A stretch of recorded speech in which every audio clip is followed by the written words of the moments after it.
Bonkowski, who is waiting patiently. He's coming in, throwing in his warm-up pitches after we talked to Josh Brown of Nakahoma Nation. I want to tell you there was some news yesterday with the Braves.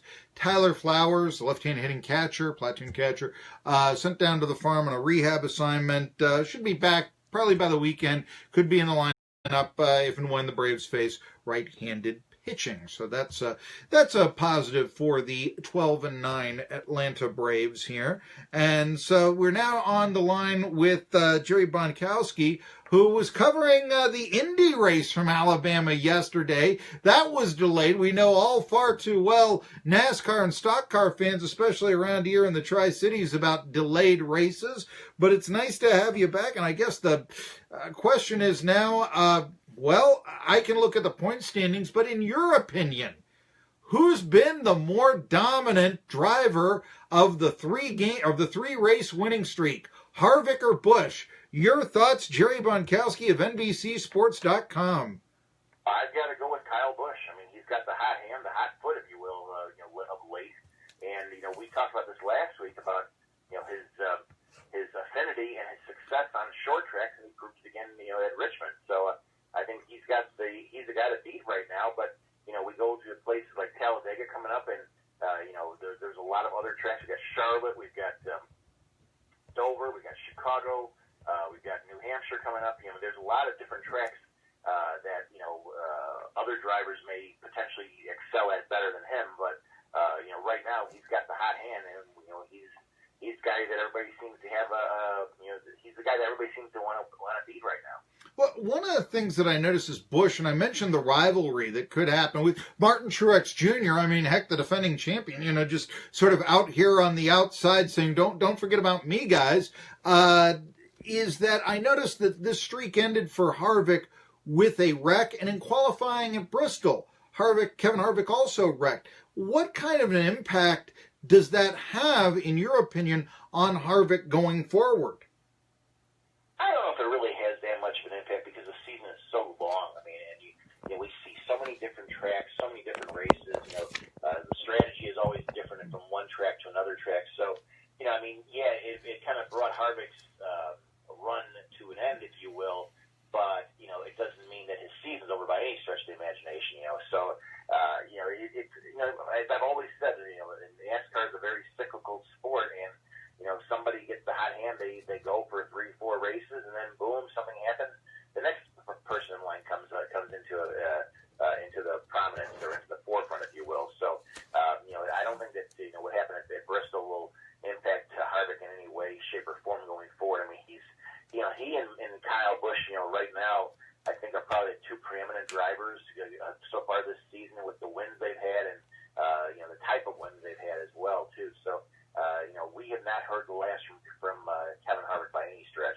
Well, I see what you're saying there, but I do want to ask, and forgive the elementary nature of this question, but what does a wreck take out of the equipment? I mean, we see them all the time. We see drivers rebound from them, but I'm thinking sort of like you have an accident in your car, and then it was never the same after that wreck.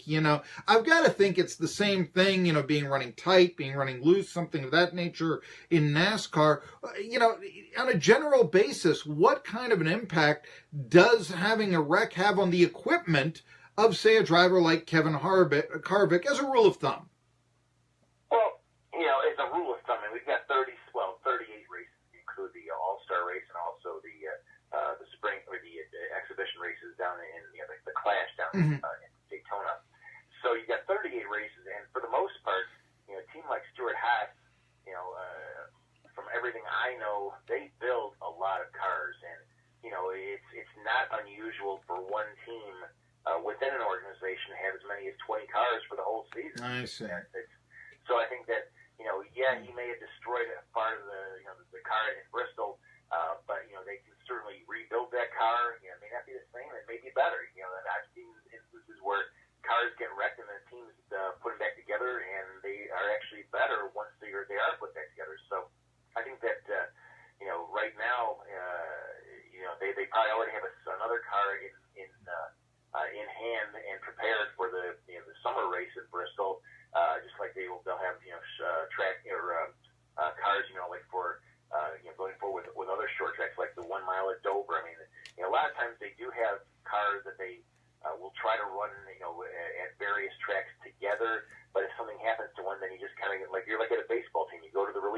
or you go to the relief car and you go from there then. I guess what I looked at it, and I mean, heck, a backup quarterback won the Super Bowl, right? Nick Foles. But I remember hearing that how Harvick, he had to go to his backup car when he wrecked in qualifying.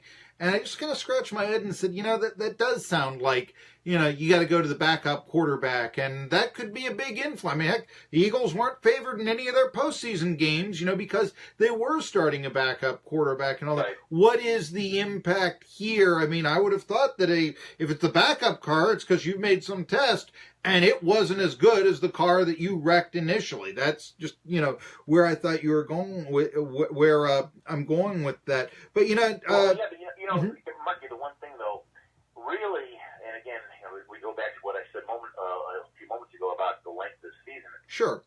Really, the only time you really need to worry about your backup cars and where you're going to go from there is essentially in the 10 race playoffs. Because if you let's say wreck, let's say at let's say Richmond, because that's new into the playoffs this year.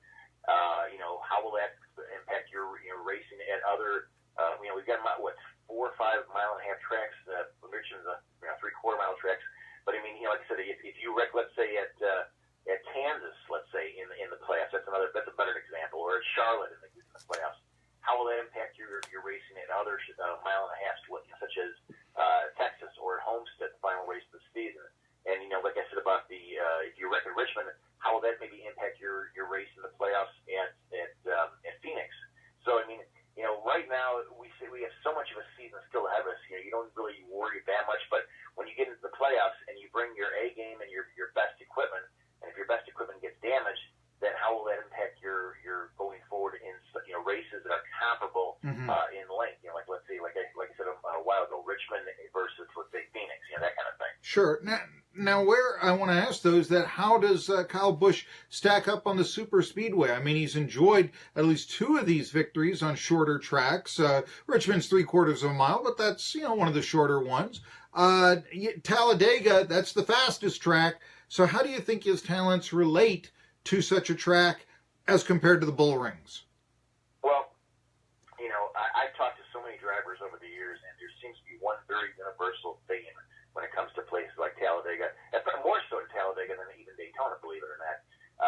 You basically throw talent out the window, essentially. I mean, you can be the best driver in the series, but you throw that out the window because it's so unpredictable because of the restrictor plates. And that's, it honestly is a situation where, if you can survive, if you will, all the carnage and all the wrecks and that kind of thing, and you emerge out of there successful, you have a pretty good chance of winning there. And it doesn't make any difference if you're Kyle Busch or Kevin Harvick or you could be Michael McDowell, or somebody like that.